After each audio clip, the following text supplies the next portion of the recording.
Hi, this is Damon Pistolka, host of The Faces of Business, where I talk with interesting people, sharing life and business experiences to entertain, engage, build community, and provide information to help others succeed. If you're interested in learning more about one of our guests or how we are helping business owners generate wealth and build businesses they can sell or succeed at Exit Your Way, you can find more information on our website, exityourway.com, or by contacting me directly, Damon at exityourway.com. I hope you enjoy the show.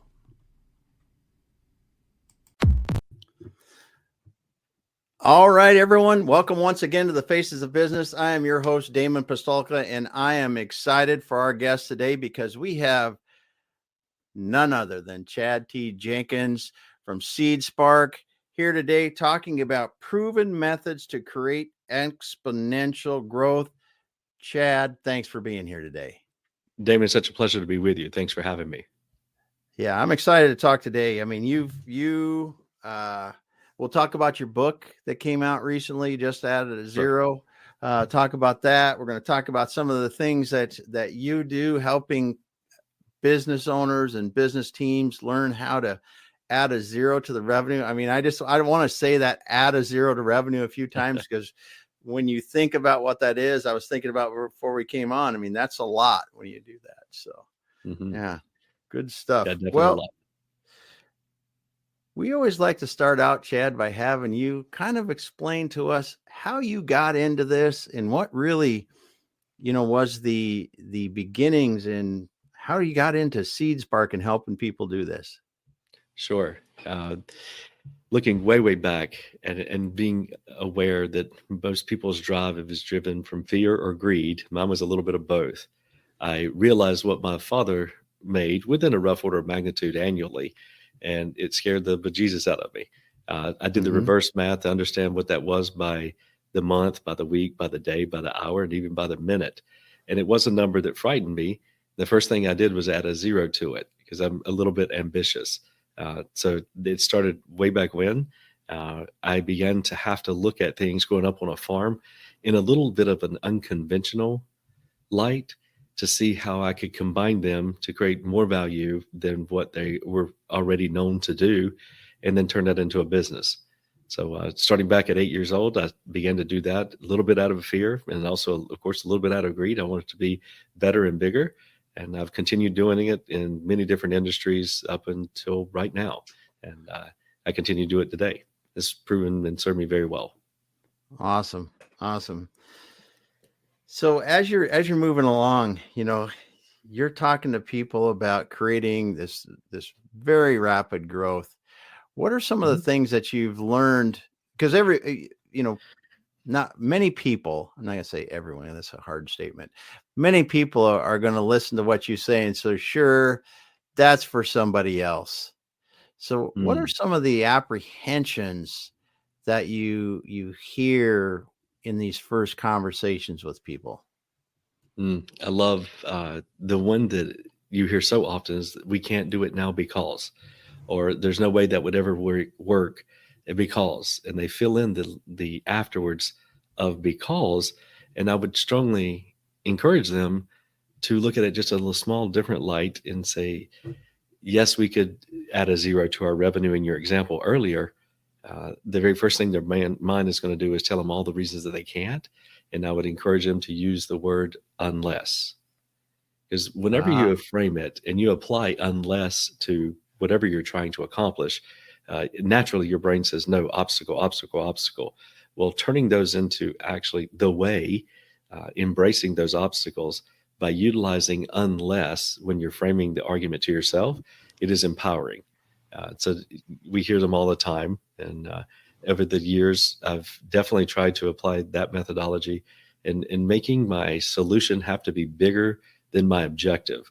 So you mentioned Just Add a Zero earlier, certainly the title of the book, and it's something that I've used over and over, and I still do it today. If we want to go to 10, what would happen if we would have to go to 100? And the first thing your brain's going to tell you all the reasons that would work. And I would strongly encourage, why don't you just apply unless to that? And then really start unpacking those things that would have to be true to make your overall objective become a reality, it is the building blocks, or one would say the path to making that become a reality. Yeah, that's right. That is the way you do it, because your mind is going to say no right away, because our minds try to protect us, but they are not That's right. necessarily helping us, not necessarily helping us. So, what are some of the things as you see people starting to do this? What are some of the realizations that they begin to make? So one of them, and this is another strategy that I apply on a daily basis, and I've coined it remove the film. So film stands for friction, identification, leverage the market. So oftentimes in the organizations I'm engaged with, and I shared that I tend to look at their resources in just a little different light. I'm also looking at their frictions. It is very easy to pick up on those because they're going to share them with you typically within the first 10 to 30 seconds of a conversation. They begin to give you the fuel or the capabilities to create immense value with what they have existing in their own business, and potentially even a breakout or an opportunity to break through into a different segment of their industry or a service offering back to their industry that begins to really create competitive advantage for them. So I see that being realized over and over and over. The unless that I mentioned earlier is looking at things in a little different light, and then seeking out the friction. Whenever you find that friction, again, real easy to understand because you can hear folks throughout the organization complain about the things. I ask a couple questions to validate how big of an opportunity is this. The first question that oftentimes, if I were to spend my time resolving this friction, is it going to resolve and only help the business that I'm working with? Or the second question is, would it help all the businesses that are in that industry in a local market? And then the last question, how about all the businesses that are in that industry in the national market or the international market? Those particular yeses, and they stack on top of each other, they begin to light a fire inside of me that makes me want to not only solve that, but then also understand the commercialization of the solve. Because oftentimes, if you solve it, the folks in your industry are experiencing the same thing, and you have some built-in relationships that it wouldn't take very much to make those guys clients. Mm-hmm. That's very, very cool and interesting. The friction, take the friction and turn it into an industry advantage. That's very cool. Yeah, there's a little saying that I have that I only ever want to be in an industry long enough to figure out the how. Then I want to turn around and sell the how to the who's. This friction identification and leverage the market is the building block to enable that to become a reality as well. So say that one more time. You want to be you don't want to be in an industry long enough to learn the how. Yes, sir. So my passion is figuring out a way better way, not just a better way. Yeah. So I've oftentimes challenged myself as I really am intrigued about a business model to the extent that I can understand the how.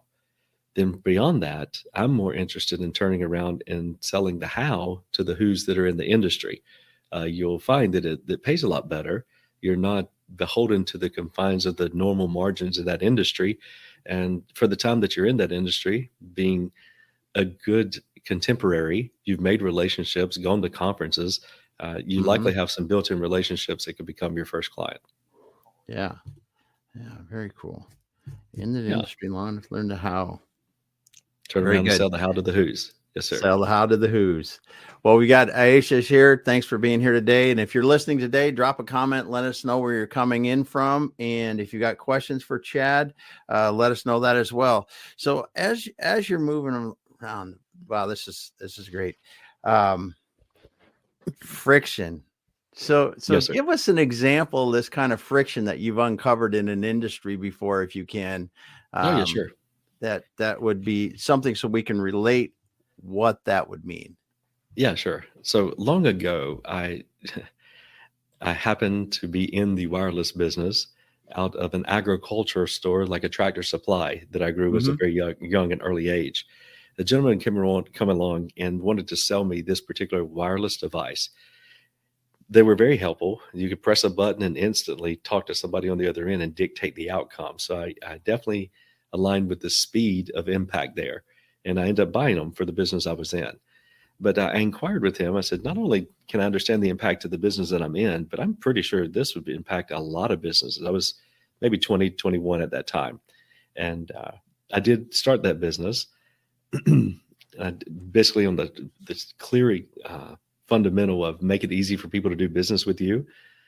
One particular friction in that industry was those phone types, the mobile communication device was used in the construction industry prolifically. So I simply set up the entire city like an ice cream truck route and had guys and gals go around to all the production builder neighborhoods where every brick mason, landscaper, drywall guy, backfill and grading contractor, name it, they were all there, including the production home building guys were also in the neighborhood. So it's basically like bringing the store to you. That was one friction that I was able to leverage that particular market and grow exponentially. Along the way, because it is my wiring, I seek out friction and try to harness it. One commonality that I was able to realize was everyone's invoicing was messed up. Their bill was just growing. People were using these things more and more. There was metered connections on your text message and even some of the minutes to be able to use the communication device. So it's really hard to keep up with if you had a few phones. If you had a couple thousand phones, it was virtually impossible. And that was common. No matter what size organization that I was serving, it was all the same.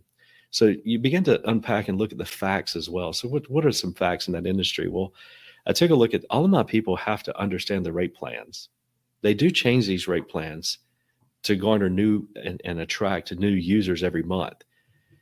And since I have to know this, if you apply just a little bit of Excel and trending analysis and forecasting and just play matchmaker, rate plan to usage, that particular service offering that people thought I was crazy. At the very beginning, I would charge $20 to right size your plan to your usage habits. Saved you a lot of money. But I thirst for recurring. That's probably the best way to put it. I seek out recurring based businesses. I've even changed quite a few project based business into recurring is the impact enterprise value. So at that particular one, it took me all of about 2 or 3 months to do it for a fee, and I changed it into a recurring service model. That is ultimately what got me into software because I was growing that thing way too fast. I couldn't hire people and train them how to have a great conversation with customer service and also how to spot trending and forecasting patterns. And that ultimately got me into software. But that little change your phone plan for $5 per month ended up being a $20 million recurring business in a matter of just a couple of years. Wow. Foundationally, remove the film, friction identification, leverage the market. I continued to get yeses in every question that I asked. And just looking at the resources that I had at my fingertips and combining them a different way, created an entire service offering that greatly impacted my competitive advantage. Who would you like to buy all your phones from? The guy who's going to watch your bill or the local store down on the corner that is happy when you come by, but they're not reaching out to serve you? So that was kind of a game changer in an industry some time ago. Yeah. That's a great example too, because, everybody had the phones, everybody had the plans, but no one had connected the fact that they were spending a lot of extra money because they weren't watching usage or whatever it was at that time and number of phones and all the other things. And that service probably saved them multiples and multiples of that. Yes, cost. or millions upon millions of dollars. Yeah. Yeah. Yeah. Awesome. Very cool example. So when you talk about growing businesses fast like this, now there's going to be a lot of people that listen and say, well, I'm not that kind of business. I'm a manufacturing business. I'm a construction business. I'm whatever. What do you have to say about somebody that's coming from that angle? Yeah, for growth, for me, a lot of it's a math problem. Just add a zero concept, and you could take your revenue and certainly do that and say there'd be no way I could ever do that unless, no matter what the business type is, there is a way. In every industry that exists on the earth today, there is one guy or one gal who's crushing it in the industry. And yes, we all hear this, oh, the market's doing this, the market's doing that. I hear you, but I come from not a whole lot of education, but just some very simple principles. Until I have 100% of the market, I am concerned about what the market is doing, but there's still room for growth for me. It's between what is happening I'm sorry, between what is happening between my ears that is actually limiting me or holding me back, no matter the type of industry. So if you have 100%, and yes, it's dropping by 20% a year, sold. I believe you. But until you have 100%, and there's opportunities for you to gain market share, or potentially, as I mentioned earlier, take all those resources that you have in that manufacturing business and really look at them at their authentic expression. Like, what do you really have? Not what it says on the outside of the label, not what everyone else calls it in your industry, but what is this? What is the capabilities of this person, place, or thing that you have in your business? And I'd encourage you to look at those and try to recombine them from a standpoint of serving whoever it is that is your hero target, who you want your business to be a hero to. What you will likely find is with small modifications, you can begin tomorrow creating competitive advantage and removing the shackles of the conventional margins in your business. So I certainly hear what you're saying, and I would Mm-hmm. just encourage you to look just a little bit deeper and peel that onion back a little bit more. There's a lot more value in most people's businesses than meets the eye. Yes. Yes. I've experienced that too in both myself previously in manufacturing, where you would think that, how are we going to grow? We're already running this hard, this fast, all that kind of stuff. And then someone says, well, if you embrace a 24/7 schedule and set it up right and do those kind of things. And I've taken companies through that. And it's an incredible way to drastically change your paradigm of what you can do if you can do those kind of things. Yeah. There's one other little concept that I use often that's future money. So future money is a lot easier to spend. Mm-hmm. This 24/7 that you talked about, well, we have to have a very qualified person to do that overnight shift. Where are we going to find them? We can't afford to pay them. And I would hope that most of the folks that are on the call are having someone run a model on the potential outcome and impact to their legacy business with this new expansion or this new, in your example, shift. Uh, Once you can understand that profitability, and you're working with folks who are very comfortable in their capability, what I have found over and over and over, aligning yourself with folks that think like that and giving them an opportunity to participate in the performance and the outcome. One, is empowering to them. Second, they're married to the outcome themselves. You Mm-hmm. don't have to do a lot of management, which of course in this situation, we have a whole nother shift we have to manage. I need that guy to be really on point. I'm looking for the absolute best guy to do Mm-hmm. that and to take that on. I'm going to split future money with him personally. And it Yeah. removes a lot of those obstacles that folks have that are holding them back from really growing. Yeah. Yeah. And honestly, when you get to that point too, where you're doing something like that, you're usually playing with, um, and accountants don't like to hear this, but you're playing with margin sales, right? That you're above your break even. Yes, And sir. so if I've got a 40% margin, I'm really making 40% on every dollar above my break even Yes, though sir. the accountants like to look at it differently. And Yeah. yes, if I keep growing the business and on margin money, yes, you can't survive on margin money. You can't do the other Right. things if it is. But when you want to look at raw dollars you want to make on an annual basis, you can make a lot more money if you understand that concept and go, Yes, okay, sir. now our market is segmented and we can sell into that with our margin pricing and completely dominate that. And just dominate it. Yes, sir. Yeah. Yeah. Yeah. That being a piece of the overall strategic plan for a period of time, including leveraging collaboration for growth strategies, makes 1000% sense to me. Yeah. Yeah.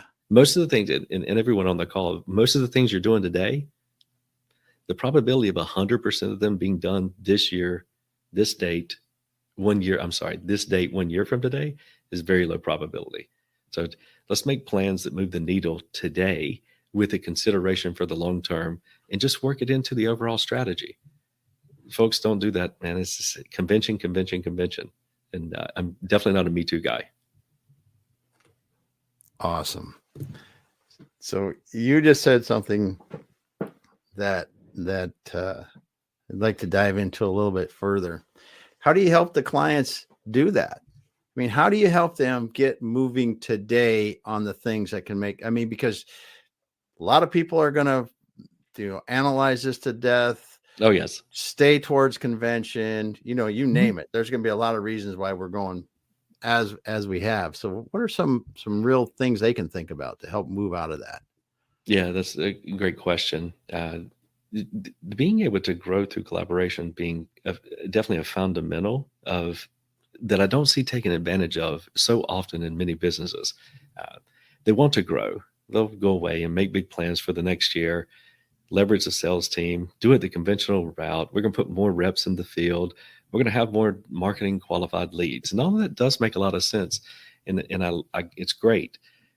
One strategy that I've seen be extremely effective, uh, if you just take a look at, and I've referenced it earlier here, your hero target, the one that you want to be a hero to your business, that particular hero target is doing something before they ever engage with your business. And if you inspect them, there's a commonality into your desired hero target. They're engaged before they engage with you with a people, a place, or a thing. You might consider engaging those. And I have found the most abstract, not the one that comes immediately to your mind. There's many businesses where a CPA would be great beforehand. That's awesome. And guess what? Everyone else can think that too. But I encourage you to think about what your hero target is doing before they take the action to engage with you. And you've got a swath of clients, query them. I'm sure they'll be happy to have a conversation with you. But dig, if you can, deeper for the abstract things that they're engaged with beforehand, and then leverage collaboration with that person, place, or thing before, so that you have now effectively doubled your sales team or even more. Because some of these collaboration partners that come before you do with your hero target are sizable in nature, and they're also looking for unique ways to grow.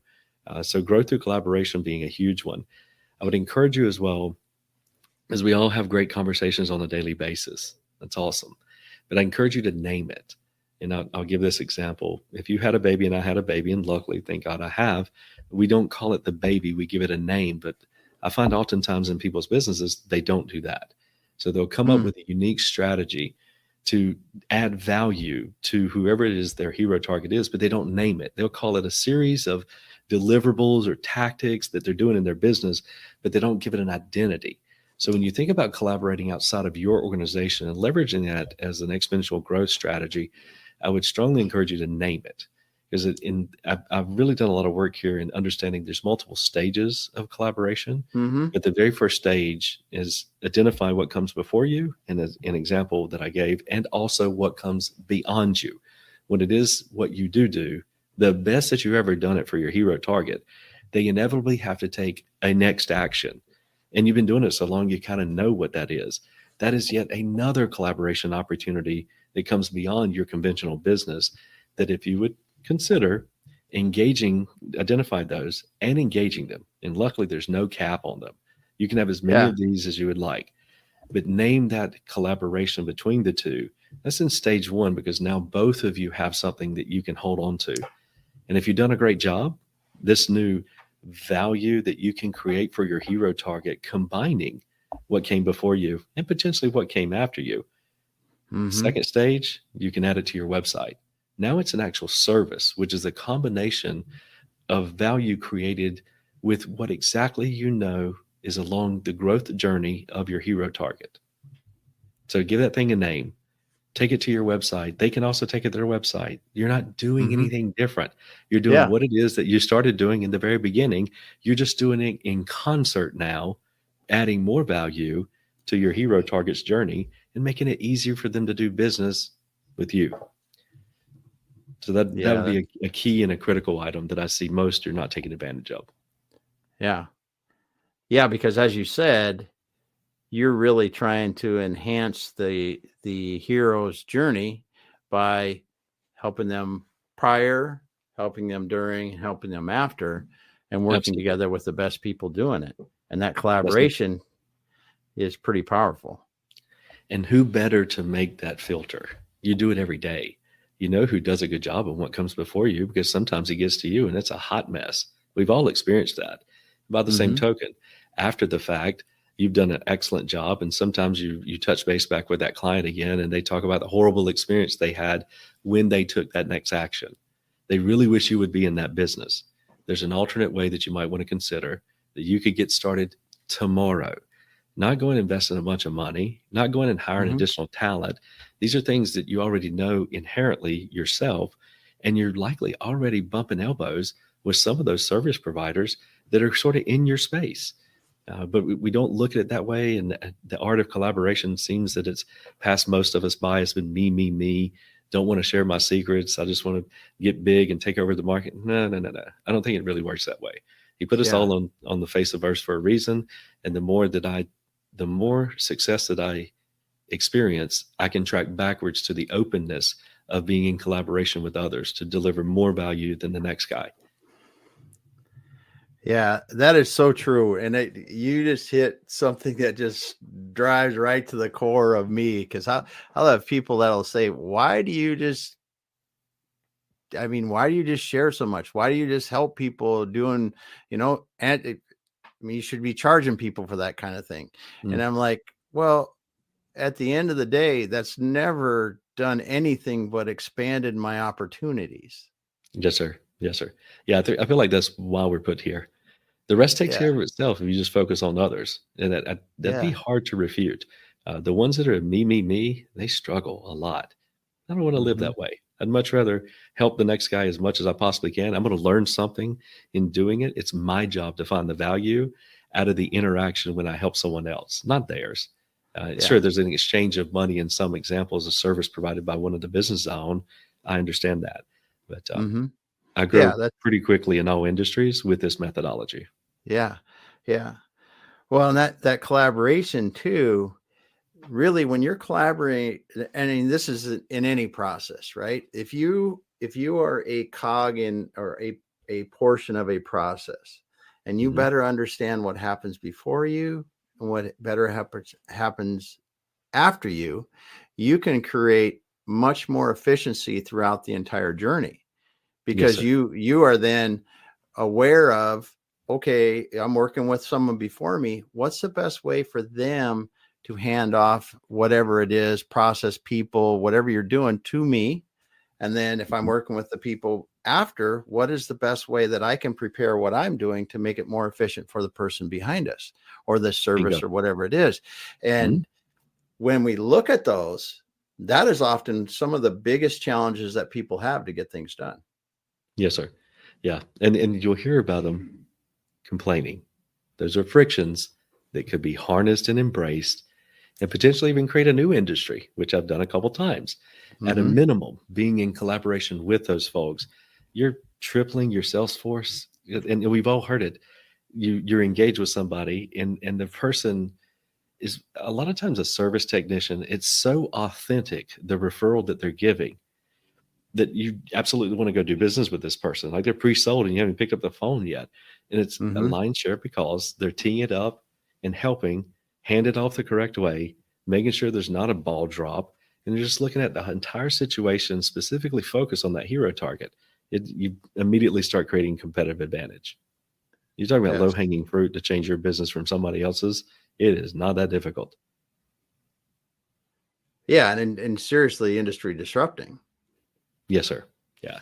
When I talked about naming it earlier, fast forward, it's been 5 years, it's been 7 years, and you've done a really good job, and you're in collaboration with the front and the back, what comes before and after you.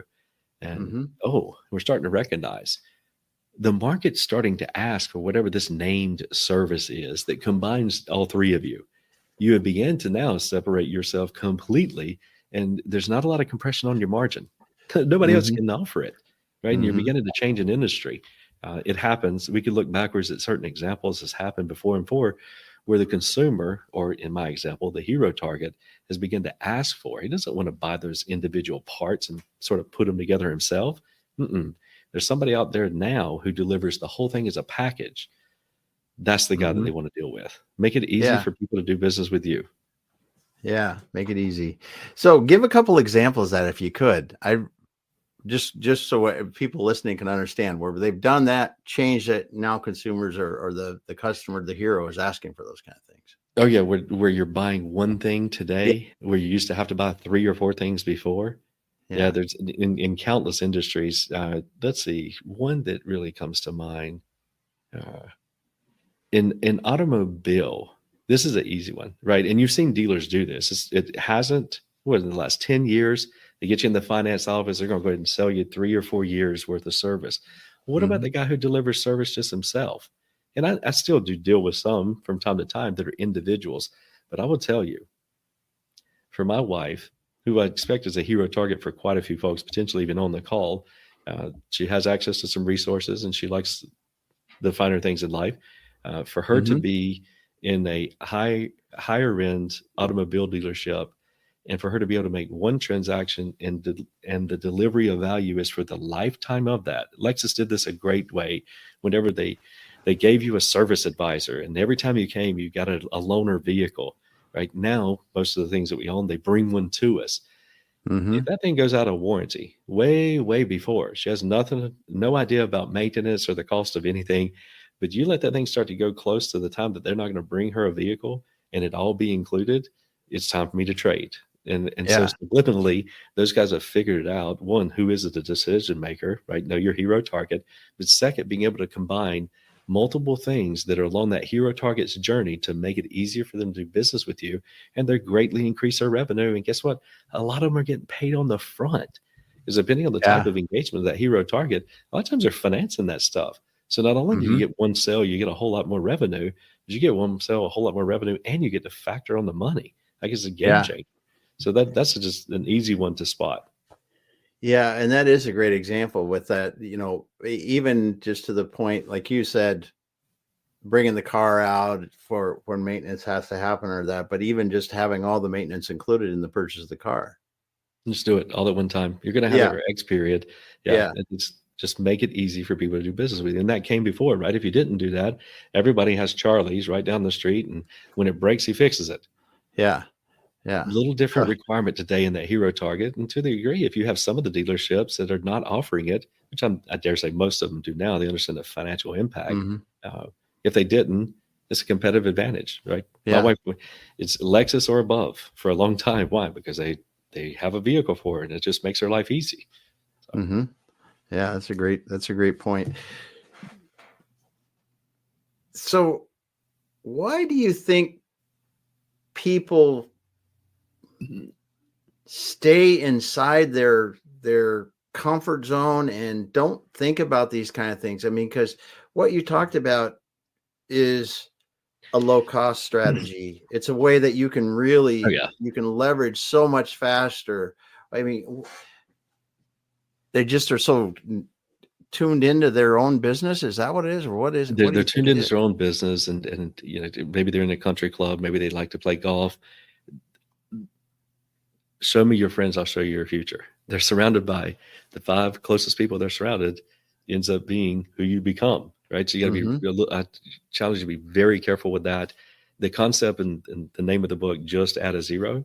Tomorrow, hear me, just add a zero, whether it's your profit or your revenue, and say, this is no way this can happen unless. So I think so much of it's mindset. We become beholden to our 5 closest friends and sort of what they're experiencing. There's a big old world out there. There's a lot Mm-hmm. more folks that think similar to the way that I do. I would implore you and encourage you to just apply some of these strategies that you learned today. And if you want to have follow-up conversation and really unpack something, I am always naturally curious about the practical application of the theory, because I constantly try to break it. In my attempt to do so, I typically uncover ways to actually make even more of an impact. So it's Mm-hmm. a thirst for knowledge and an unwavering thirst for curiosity that helps drive me. Yeah. Yeah. Good stuff. Good Mm-hmm. stuff. So um what really was the origin story behind writing the book? I've had a pretty diverse past. Yeah. Whenever, if you sit there and just unpack all the different industries and the businesses and started and how one led to the other and led to the other, led to 10 others. So at face value, it says, oh, that's a lot. It is, but it isn't. Mm-hmm. When I really slowed down enough to take a look backwards, I found a lot of commonality in the methodologies that I applied to many different industries, and many of them I've shared today. So the book itself, the catalyst was to empower others who feel like they're tired, they're getting the same old results, or feel like they're running on a hamster wheel, And I've never really felt that way.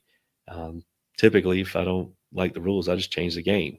Some of the methodologies I've shared with you today empower you to be able to do so, because it's not as hard as it may feel looking at your particular business or your particular industry. And we're hearing a lot of the same. And before too long, it becomes the reality. I'd encourage you to listen to others, because there's a lot of folks out there that they will not take the Me Too route or the conventional answer as gospel. There's always a way better way, not just a better way. Mm-hmm. A way better way, not just a better way. Yes, sir. Yeah, way better way. Good stuff. Mm-hmm. That's good stuff. So as you continue to help company, I mean, you've helped numerous companies with this, numerous companies, your own, other companies doing this. And one of the things I think is interesting, I mean, you still have companies, other companies than that you're operating your own and those kind of things. And are you applying this into your companies? Oh yeah, definitely. Today I have between 15 and 18 different operating companies that are wholly 100% ownership. I have a couple that are in partnership, a growth fund, an investment firm with growth funds up under it that is in partnership. Nice. But by and large, yes, sir, I apply these strategies to all types of operating companies, ones that I own and many, many that I do not. I do the ones that I do not own in collaboration.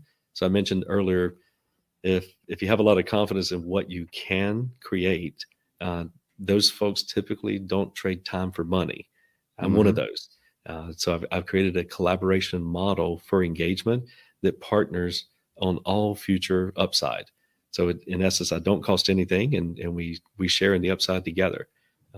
So that I enjoy finding these strategies and sharing these strategies. For a long time, I only did it for those who I was serving, but it wasn't official. I would share wisdom that I could see or vision that I could see of combining resources that were at their fingertips. Why? Because I was serving them and I could just completely inspect them like on an operating table. Until the last few years, I set a methodology that's nothing new without a who, which means I can't start another company without somebody to run the day-to-day. So that was definitely throttling to me for just the way I'm wired up to find and create value. So since that's a limiting factor, I also began to recognize that there's a ton of organizations out there that I could collaborate with for growth and help them along their growth journey and just participate in the upside. So effectively, I didn't cost anything.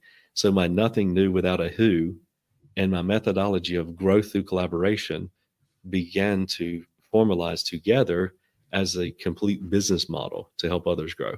And that's where I spend my time these days. Yeah, that's awesome. Yeah. That's awesome. I saw that you posted that earlier today about nothing new without a who, and you referenced Dan Sullivan. Yes. He talks about in his book, and that's that is tremendously powerful. And I'm starting to do that in my own life, because you really do need to do that to leverage, like you said, the collaboration, the just the benefits from it, and really to help others succeed as well. Yes, sir. Yeah, along the way. So nothing new without a who. Yes. How long have you really embraced that? Nothing new without a who is definitely since the end of first quarter last year. Okay. I had 3 new startup organizations that I had begun to formalize, and I was getting a little pushback. I've got wonderful leadership teams in each and every one of these opcos, and I have a leadership team that's over all the opcos, and I have an innovation manager, and the innovation manager began to push back on me. He said, we can certainly keep doing this, and I can see the value that's created, and it's really going to impact those markets very positively. But you might consider we can't find enough who's for the amount of value creation opportunities that you come up with. So it really started about the end of first quarter, and the culmination of really pushing that together with growth through collaboration to formalize it as a business model began at the end of second quarter, beginning of third quarter. Now it's well underway. I've got organizations all over the world that I'm engaged with, helping grow. And it's just very rewarding and a lot of fun. And these guys they're actually experiencing it. So it's not just, hey, take this for a ride and think unconventionally. When you begin to think this way and apply these, again, you don't have to go make a sizable investment to be able to move the needle. You can start tomorrow. Mm-hmm. It's very rewarding when in the first 30, 60, 90 days, they begin to see that impact and see it come back to them. It's as rewarding as any company I've ever started, and seen it cross the 1 and the 10 and the $20 million mark, which I promise you is very rewarding. But this is equal to, if not more. Oh, very cool. Very cool. That's awesome to hear that it's working out well for you doing that. So what are you looking towards the future? Just really excited about this nothing new without a who, or what's happening for you in the 2024 and beyond? So as you can tell, these methodologies, I can't stop, because I just continuously look at ways to create a much bigger outcome with less effort. So that in itself, I'll just continue doing the growth through collaboration. I have a goal of 100 growth collaboration partners by the end of 2024, and we're well on our way to doing it. So I'm going to see exactly where that takes me. Long-term planning, sure, but I have goals and I have directions, because I never really look at anything as a finish line. It's just an evolution. So right now, we're going to target 100 by the end of the year. Along that way, I already know, because I'm starting to study it, what are the commonalities in the application of these methodologies that I can potentially even package up as a complete methodology, potentially even a franchise. So I'm excited to see exactly where 2024 takes us, and then of course beyond. And I'll pick up the beyond as we march through quarter after quarter. Awesome. Well, that's great. That's really cool. That's really cool, Chad. Wow. Thanks so much for taking the time and being here today and explaining about what you're doing with SeedSpark and your collaboration and nothing new without a who. And man, just the valuable nuggets you were dropping today about this, talking about your hero, collaborating with people before and after, and then just looking at things differently to really unlock new opportunities in your business. Thanks so much for being here today. Oh, it's my pleasure. I really enjoyed the time. Thank you very much for having me. Yes. Well, thanks so much for those of you that are listening today, and Aisha for dropping a comment today. And thanks all of you that will be listening on future replays of this on YouTube and the podcast channels with us. We will be back again later with another awesome guest. Chad, just hang out for a moment and we'll wrap up. Thanks, Damon. Thank you.